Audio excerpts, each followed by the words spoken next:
we actually got some follow-up to talk about because We do. we know nothing, Jon Snow.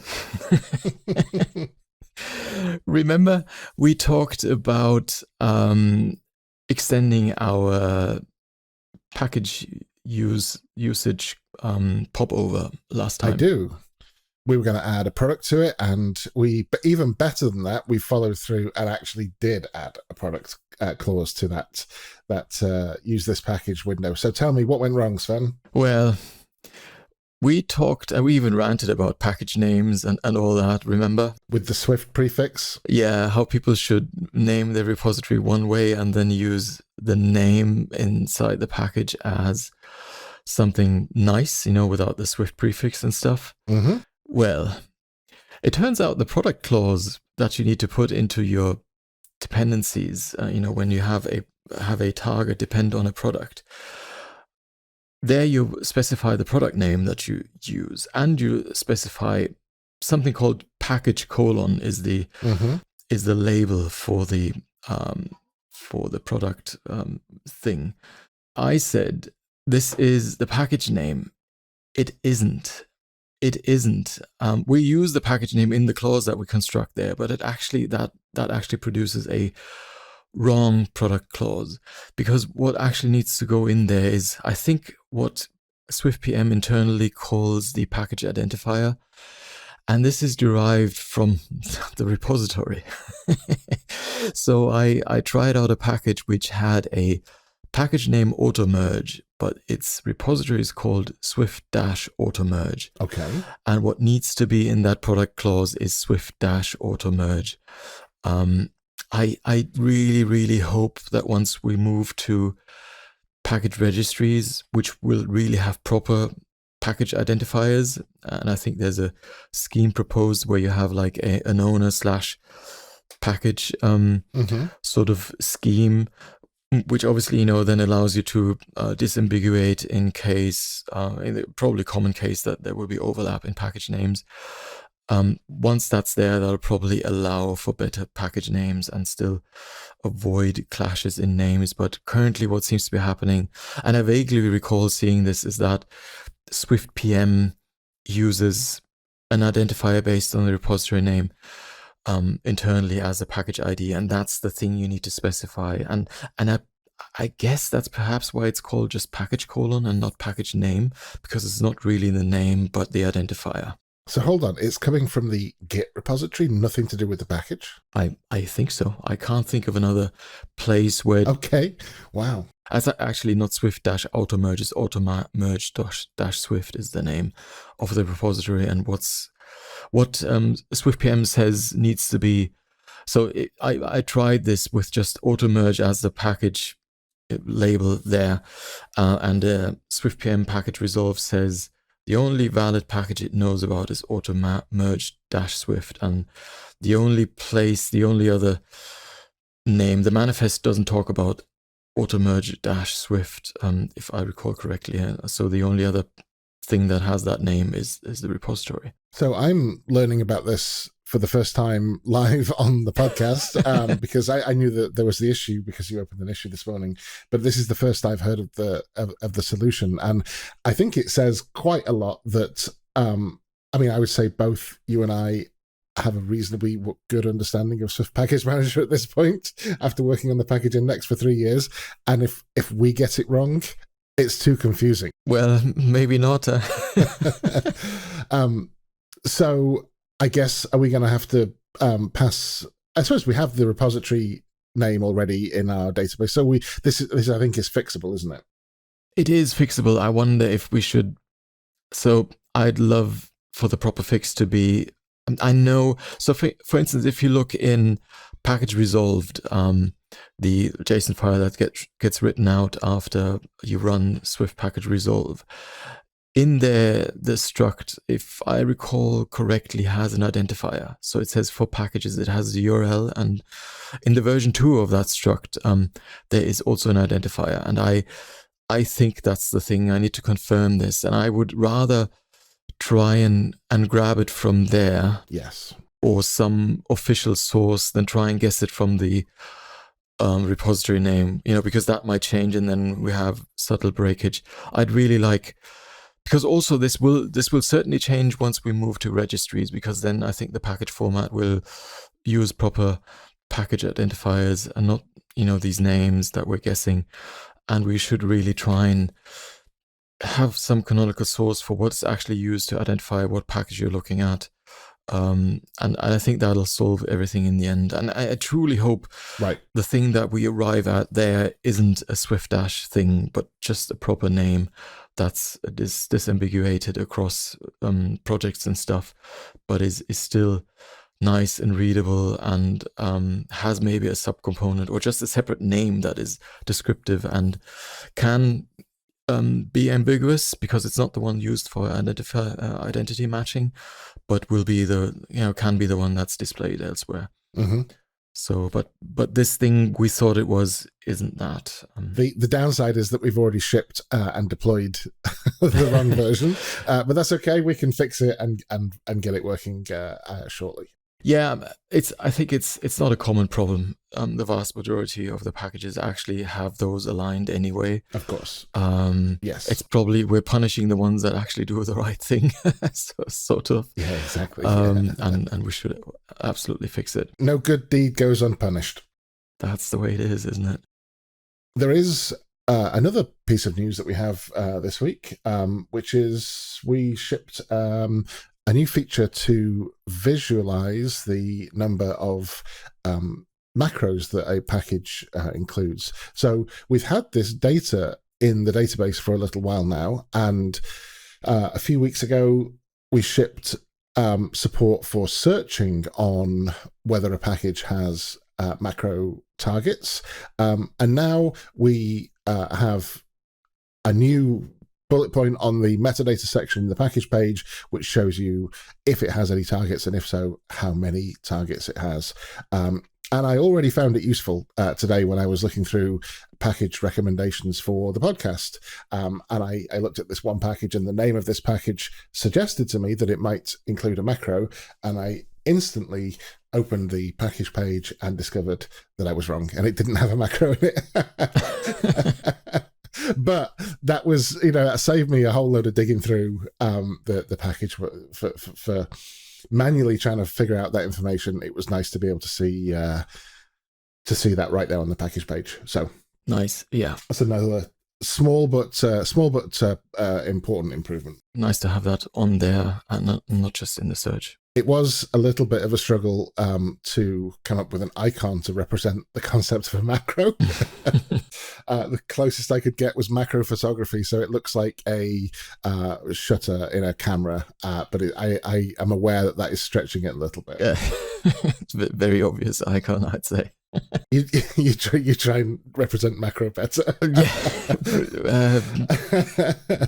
I don't know, maybe a puzzle piece, now that I think of it. Okay, with what connection? Well, it sort of expands and is a piece of a larger puzzle. That makes perfect sense, doesn't it? I mean, in my head, that is. I'm very happy with a camera shutter, yeah. All right. Well, I'm too late now anyway. Right, in other news, there's something worth mentioning, and that is GitHub added CodeQL support recently, and there was a really nice introductory post by Tim Condon on the Swift forums. I saw it, yeah. And what this does is it allows you to add code quality checks that run automatically on pull requests and your main branch. So this is something, it's really simple. I just added this this morning to one of our repositories to try it out. It's really just a small YAML snippet that you put into a new workflow file in your .github workflows directory, and then it runs a check automatically, and I guess it checks for specific quality metrics in Swift code, common bugs and stuff like that.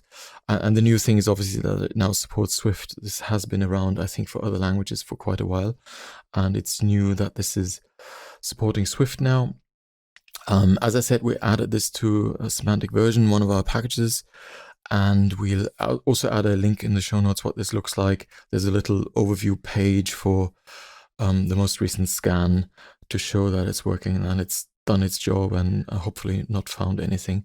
So that's quite nice. And another thing that GitHub added recently is in Dependabot, there's now support for Swift. Now, Dependabot also is a feature that has been around for a while for other languages, which is a tool that checks for outdated dependencies in your package. And so if you add this to your repository, it'll go through, and now it's supporting Swift, it'll check if there are any Swift dependencies that are outdated that should be updated. We've actually had this for a while now with a different package, and that's a GitHub action by Marco Eidinger.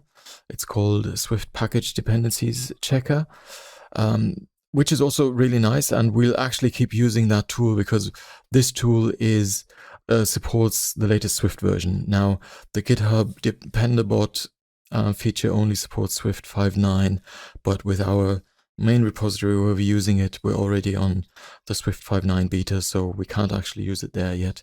So Marco's tool or action is still very useful for us and is also a really nice thing to get the same feature effectively. So what this does, it'll open a pull request on your repository when there are changes in your dependencies. You can review those and then just merge it if you're happy and want all your dependencies to move up to the latest version.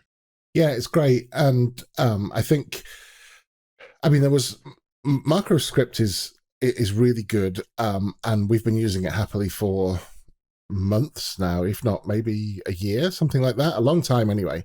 But obviously that takes investigation. And first of all, you have to have the idea to research whether anyone's figured out a way to do this. And then one thing that's really important about some company like GitHub taking hold of this problem is that it raises this issue into people's into the front of people's minds. There'll be a lot of press around blog posts and people talking about it and us talking about it on the podcast and other podcasts talking about it and that kind of thing. And half of the advantage of that is just letting people know, oh, if you haven't yet done this, then this is a great thing to think about for your projects and repositories. Yeah, and in particular because the onboarding is so easy. There's a couple of things you can just do with a click of a button.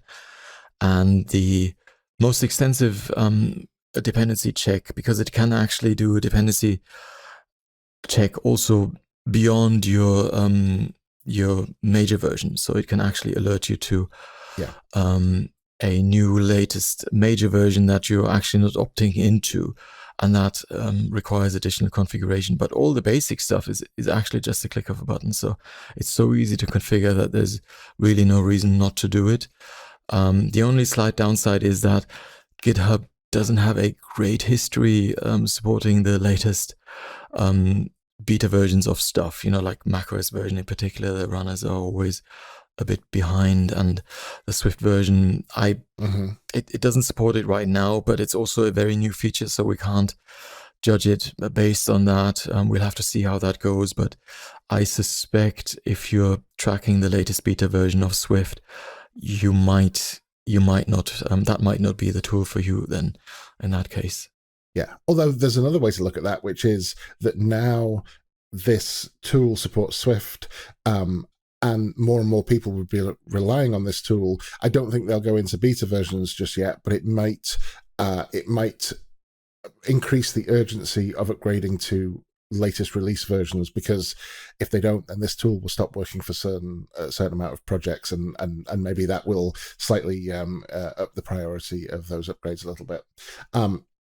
I think there's one other thing worth mentioning here, which is part of this feature, I think, is actually switched on by default, and you have to opt out rather than opting in. And that is that if there is a security CVE raised against any Swift package, Dependabot will automatically, without you opting into anything, it will automatically alert you to that problem. And you can then opt in as well to have it raise a pull request to increase the version of just that one package outside of the global dependency update thing. Oh, that's really nice. I wasn't aware of that. That's really cool. Yes. This whole automatic tracking and reporting is just so great, because it's the thing. If you don't think about that and set up the schedules for that, it's really easy to just miss out on all of this. And you might have an idea to sometimes run Swift package update and absorb that, but who does that manually? It's just something you easily forget. Yeah.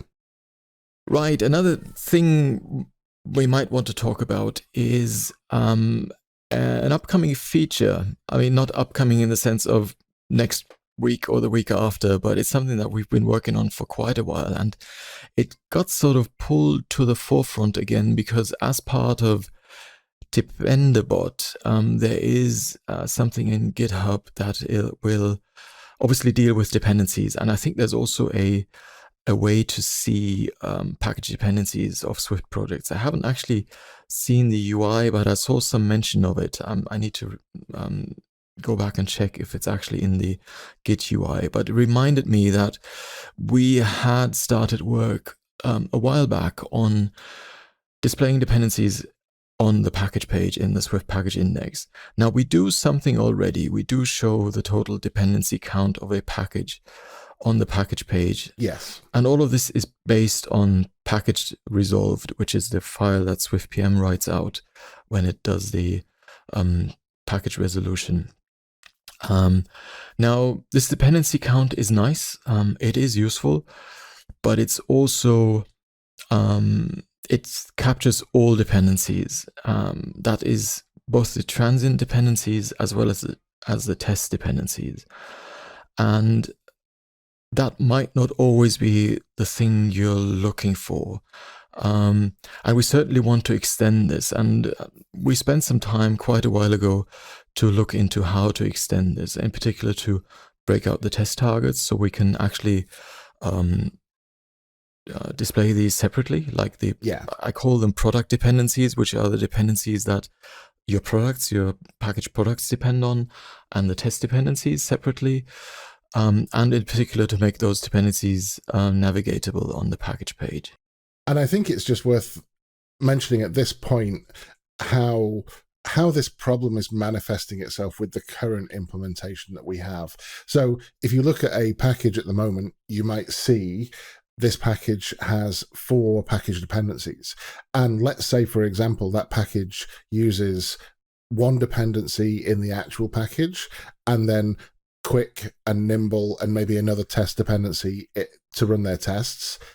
Seeing on a package page, this package has 4 dependencies might put somebody in a frame of mind of like, oh, actually, that's quite a lot of dependencies to have for what might be a small package, but actually 3 of them are only there to run the tests, which, I mean, in my opinion, test dependencies are much less important when I'm choosing a potential dependency for my project than if it were a product dependency. And also, it's also not clear on our webpage whether those dependencies are direct or transient. And I think if I saw 4 dependencies or 3 dependencies or 2, I'd assume that's too top level. But we have no current way of showing that information. Yeah, and it'll be really nice if the top level dependencies were shown, right? And you could click through, and then if there are actually a package in the index, it'll land on that package page. It would be really nice to have that graph traversable. Obviously if it's not in the index, which is unlikely because we actually add them automatically. If we find we have a nightly job that goes through, and if a package is referenced by another package that's in the index, it's then added to the index in the next day. So we should actually have a fully onboarded graph of packages, but it would be really nice to have those exposed and make them navigatable. So yeah, that's certainly something we want to do. And what we did first is look at package resolve, because that's really easy to do, and SwiftPM does all the heavy lifting of actually accounting for all those dependencies. But the problem is actually doing the resolving. Yeah, that's the problem. And there is nothing in package resolve that will tell you afterwards what are direct dependencies, what are transient dependencies, what are test dependencies. It's just a flat list of dependencies, and that's why we have that fixed number, and we can't really separate those out. There is a way of doing that that's not too crazy, that we spent some time figuring out how to do, and this is the approach we'll take. But it's maybe worth thinking of the main queries we're wanting to support with this. And obviously all of this is up for discussion, and we actually have an issue where we're currently tracking our thoughts around this, which we'll link to in the show notes. And I think, you alluded to this, the product dependencies are really where the meat of the matter is, because those are the ones that go into your app or your service, whatever it is. Those are the ones that partake in your artifact that you're shipping. So those are the ones that going to be impacted by CVs and the like. Or just source code breakage, right? If you want to assess ahead of time how exposed am I to potential API changes and having to deal with them, the lower the number of packages, the less likely that is. So that's why that's important. And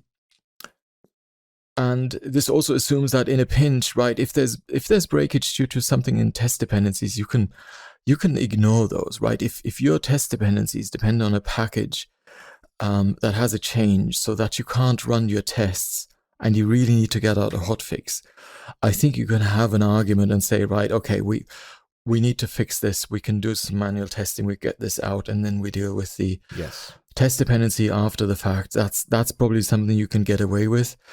If that's a product dependency, you can't. So 100%, so that's why that distinction is certainly important. But test dependencies are still important because there's this other thing that comes up again and again, and that's being referred to as the software bill of materials. And that's effectively your complete attack surface to supply chain attacks. And test dependencies do play a role there because you run stuff, you run your tests, and anything you do in CI or locally, anything you run and any source code that goes into impact what you run there is open to any malicious package messing with what you're running and where you're running it, right? You could, a while back, way back, there was compromised Xcode version that got shipped or got, people were tricked into downloading it, and that impacted how you ran your stuff. And then downstream from there are all sorts of problems, like secrets being leaked because of stuff like that. So you still want to know what your total surface is, what code are you actually pulling in across your whole package. But there's a bit of a difference in importance, I guess, or because these supply chain attacks are probably not targeted at an indie developer, or if it is, you're probably not going to be picked on it. They're going to pick the big targets, the important targets. But it's certainly a good thing to have exposed and to be able to see ahead of time what the list of packages really is, what that bill of materials really is. And maybe the last thing that's interesting is usage tracking, and that's how many packages depend on this package P that you're looking at. And while that's an interesting metric, that's probably one that we can never really produce in a useful sense, because we only see open source packages. So any usage we would ever see in these metrics is open source packages using this open source package. And given that we currently track 6,000 packages and there's it's millions of apps out there, right? This is going to be dwarfed. It's the number of actually packages using a package like Alarmofire. It's not the packages that we have in Index that use Alarmofire that are the actual clients of Alarmofire. The clients of Alarmofire are all the apps in the App Store that actually embed that library, and we have no usage stats on those. So that is probably not really even a useful thing to try and expose. Yeah, it's tragic in a way because we do have, we will have a really nice set of data, but I would say that unless we come up with a way for people who build apps to anonymously report what packages they are depending on in their app, which we could do. And we don't need to go into how we could do that, but we could do that. But I also think that, even if we went down that route, there's so much work to do to get people to adopt that I'm not sure we could ever trust that data. And I think it's almost a little bit of a tragedy that we'll have a subset of this, but we won't really ever be able to do anything useful with it. Yeah, I think it might be really nice, and maybe that's an option if a package registry had a way of reporting that back to us or some service, because I think there's value in that for even for the clients of Alarm or Fire to report that back, because then on the way back there could be reporting of CVEs. Imagine someone is, for instance, using Swift Neo, and there could be, just like Dependabot, there could be a service maybe based on the package index in combination with the registry to report back to application authors that there's something wrong, and notify them that there's a CVE against a package that they're using. So that might be a nice avenue to incentivize people to opt in, if it's an opt-in process, to this kind of reporting. And that data is in many ways much better than a lot of the data that other language indexes use. So, for example, a lot of dependency indexes for other languages use downloads as a metric of how popular something is. So whenever a package is grabbed by the package manager, they'll tick up a count on the number of downloads. And that's certainly an indicator, but there's enough downloads that are someone trying out a package or just testing something. Whereas if you actually have what packages are actually in use at build time, that's really different information, and I think is probably a better indicator. But we've got such a long road to go down for that to be to be anything like useful. And I think step one is exactly what we're planning to do here, which is give people some information about the dependencies of the packages that they are considering using themselves, and not to worry about the bigger picture. Yeah, and I'm hopeful that we can break this down further, because it's quite a large piece. I went through my notes this morning to sort of recap where we left it, and this is going to be quite complicated, and hopefully there's some intermediate things that we can release to make that incrementally more useful than it is now with the total count. Even if it's just a case of bringing the data in bit by bit, or extra bits of analysis on the data bit by bit before we expose anything to the user interface. I think it would be good to chip away at this in smaller chunks. It's always better to approach things that way. Yeah, definitely. Right, we've whittled on quite extensively today. Let's get into some package recommendations. Do you want to give us a first one? My first one is called DataKit by Paul Kraft. Kraft. He's German, so I'm confident in the pronunciation of the name. That's not what I got from the way you said that. I didn't get any confidence at all. That's when. Damn. DataKit is a really great package. I loved seeing this. It's a great package when you're working with custom binary data formats. And this sort of brought me back to a time several years ago when I had to decode a proprietary data format. And even way back further in the physics days, we were using lots of proprietary custom data formats, because it really, every bit even counted at the time.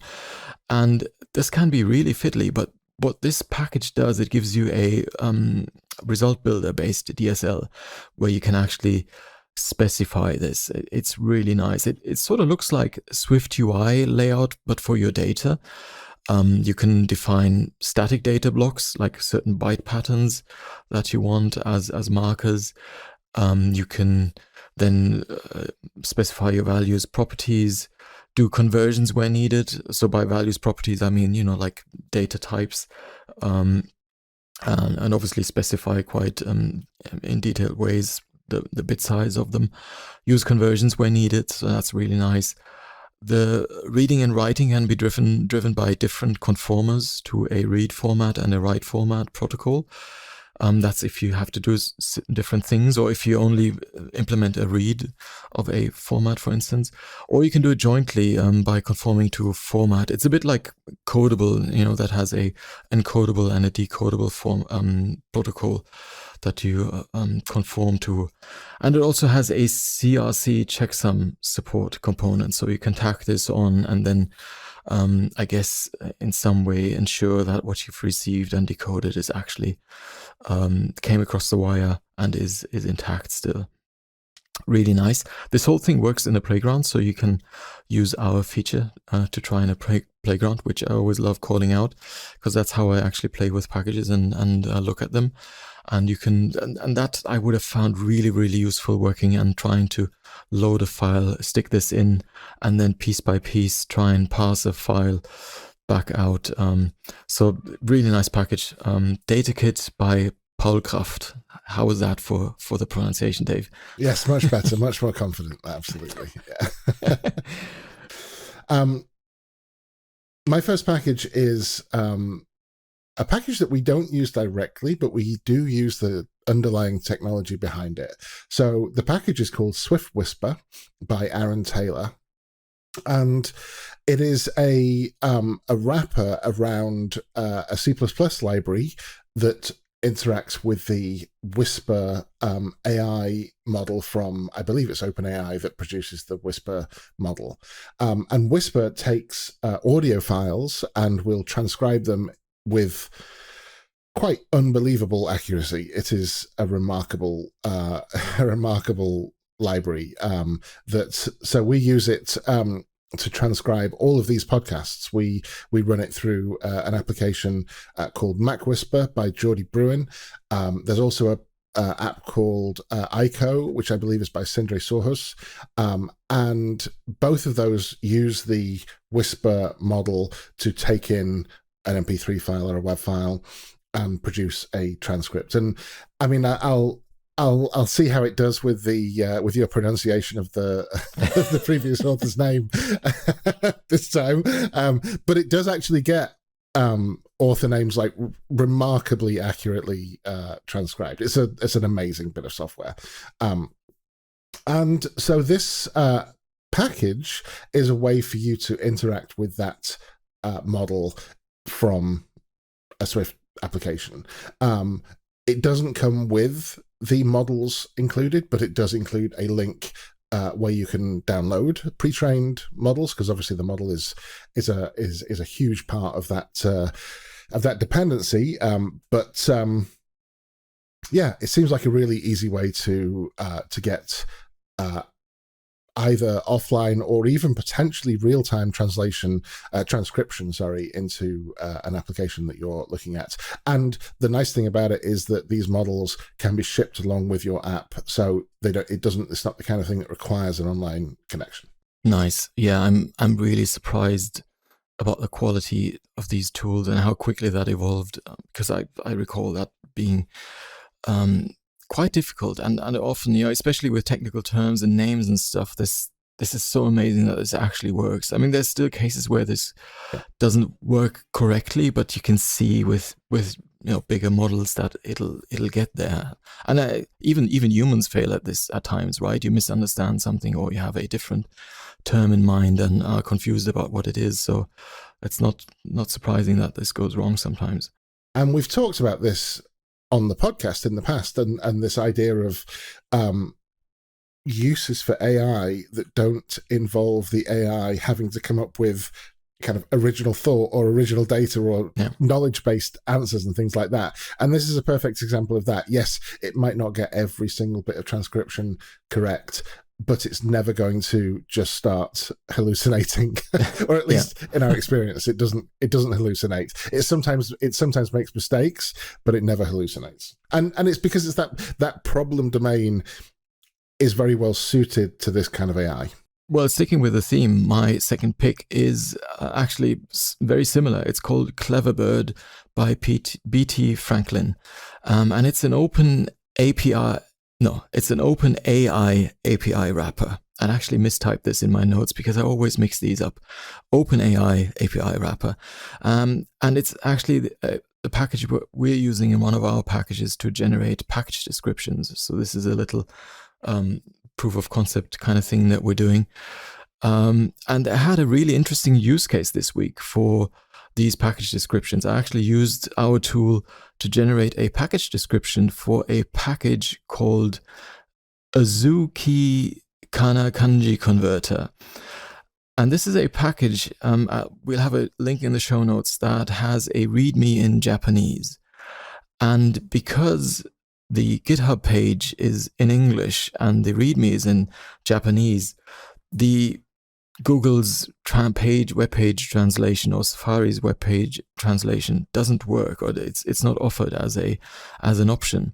So I couldn't really tell what this package really does, and I wasn't sure if I might want to mention it. So I ran this tool on this package, and it actually gave me an English description of the package, what it does, and it does appear to make sense. So that's really nice how these tools open up these things. Not only does it tell you what this page is about, at the same time it gives you a short summary. So I think that's a really interesting use case for these OpenAI or in general AI tools. Mm-hmm. You may or may not know this, but in the work that I did on the prompt for generating the summaries, I actually looked into also translating, and there are lots of different options that you can kind of get out of GPT with translating or not translating. You can, and it understands your wishes to summarize something and also translate it at the same time, or summarize it and keep it in the same language. And there's lots of different options. And again, so that you're, especially with the translation, you're straying into stuff where potential hallucination could be quite dangerous, because you might not know whether, if it was translating something, you might not know whether that translation was accurate or not. But certainly in summaries, it's often operating on a very good set of initial data. But certainly that translation, I think that actually made it into the prompt that we ended up using in the end, that it should also translate it to English. Yeah, I recall, didn't you test it with a Chinese package or something when you wrote the prompt? Yes, we did with Chinese. I think we tested it with both Chinese and Japanese text. Nice. So yeah, the OpenAI API wrapper is called Cleverbird, and it's by BT Franklin. That's good. My second package today is called Stores, and it's by Omar Albeek. And Stores is a key value store to store codable types, but the destination of that store is configurable. So with the same data layer, you can store your data in user defaults on the file system, into core data, into the keychain, and you've got the same interface to all of the storage, no matter what ultimate destination you're using. Now, obviously, we've got Swift Data, which is new this year and in beta at the moment. And from what I've seen so far, I really like Swift Data, and I think it removes a lot of why I hesitated to always recommend core data, which is there's quite a lot of initial setup, and you've got to think about your storage quite carefully before you pick core data.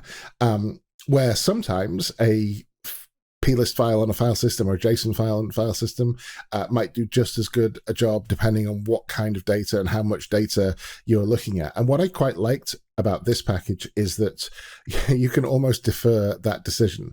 So with the same interface to the data store, you could start with file system store and then potentially move up to a core data store later.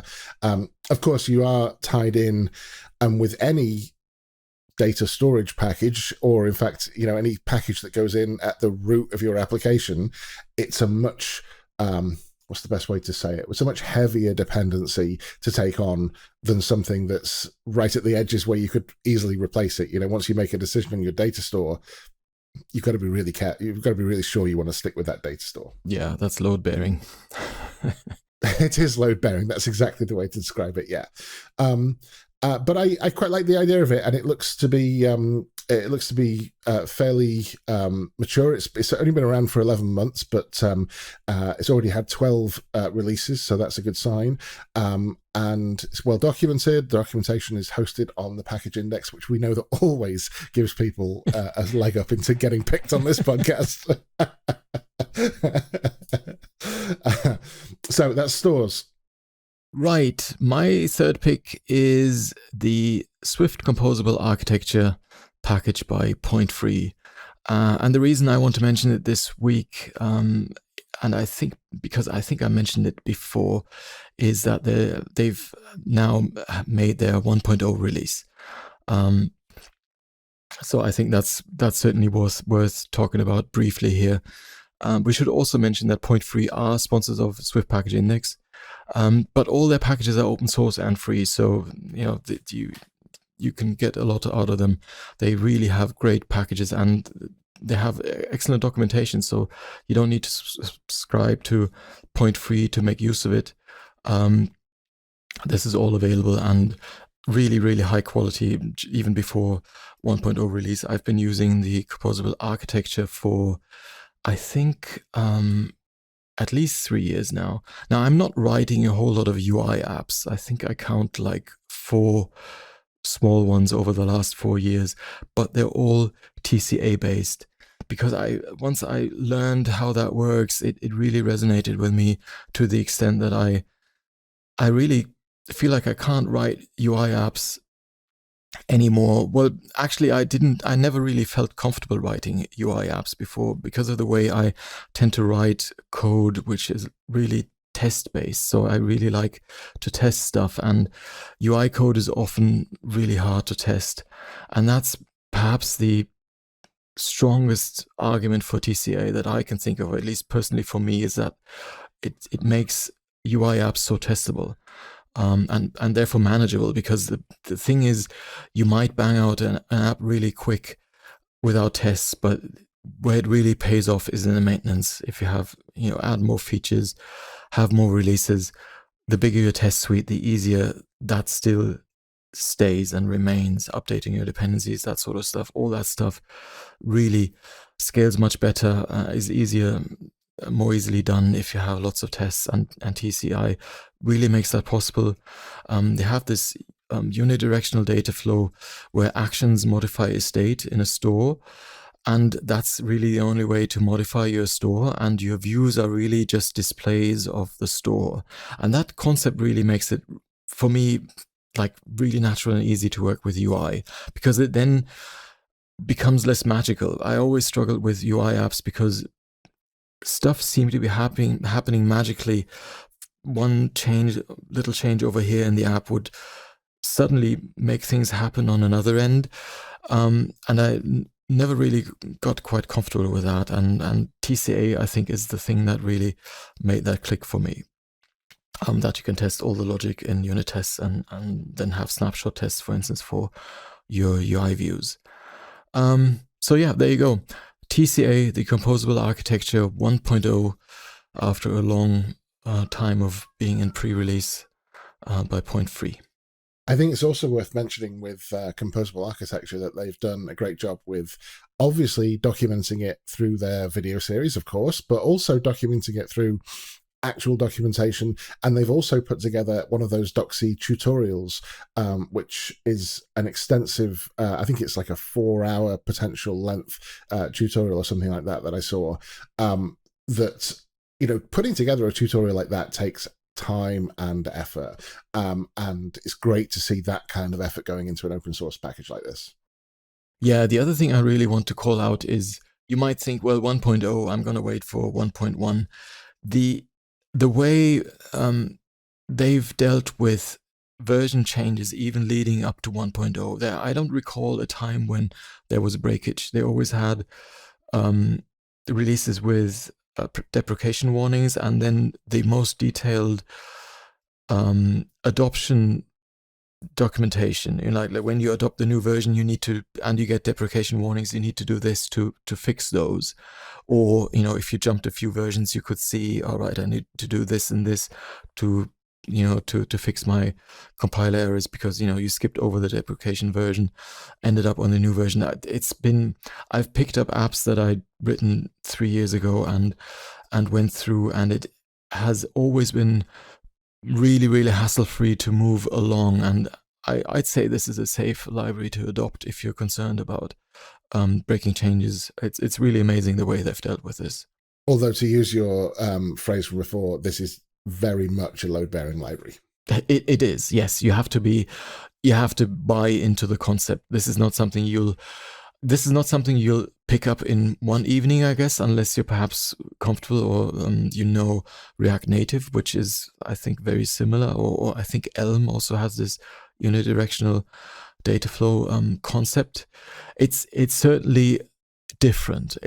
And it is an architecture. It's like an honest architecture that you need to adopt in your app. It's not something you should do lightly. Having said that, I do believe it's something you can adopt partially. So this might be something to look into. I do believe you can do this in a screen or two in your app and see how it goes and take it from there. So you don't need to onboard your whole thing into this, but it's certainly easier to get to start out with this in a new app or a small app to see how it goes. And that goes to Dave's point that there's a really, really good tutorial and extensive tutorial. So there's lots of stuff there to get started with it and see if that's something for you. That's great. My last package is not this week a cleverly or amusingly named package, but it is an amusing content to this package. The package is brand new, 5 days old, and it's called SwiftNRC by Joe Hinkle. And I'm not entirely sure. I may be misrepresenting this package terribly in saying that it's got amusing content, but it's the description of this package is Swift objects without reference counting. Do you ever wish you could go back to manual memory management? And Swift is the kind of language that just does not let you do that. Well, SwiftNRC is here to help. It's effectively a package with a macro inside it, which allows you to use the unsafe pointers of Swift in a slightly more kind of they wrap up the unsafe pointers to allow you to do your own memory management. I don't think you should use this package. I think this package demonstrates some interesting things with macros. I don't think we should go back to manual memory management, although there are potentially uses that maybe performance or something like that. Although even then, I'd be really surprised if going back to pre-Arc days was ever a good idea. But it did make me smile. It's an interesting little package, and I thought it was worth a mention. Very nice. But please don't use it. Right, and with that, I think we should call it, and we will be back in 2 weeks with more package recommendations and potentially an update on dependencies and potentially a fixed version of our use this package popover. Great. See you in 2 weeks. So until then, I will see you in a couple of weeks. Bye-bye. Bye.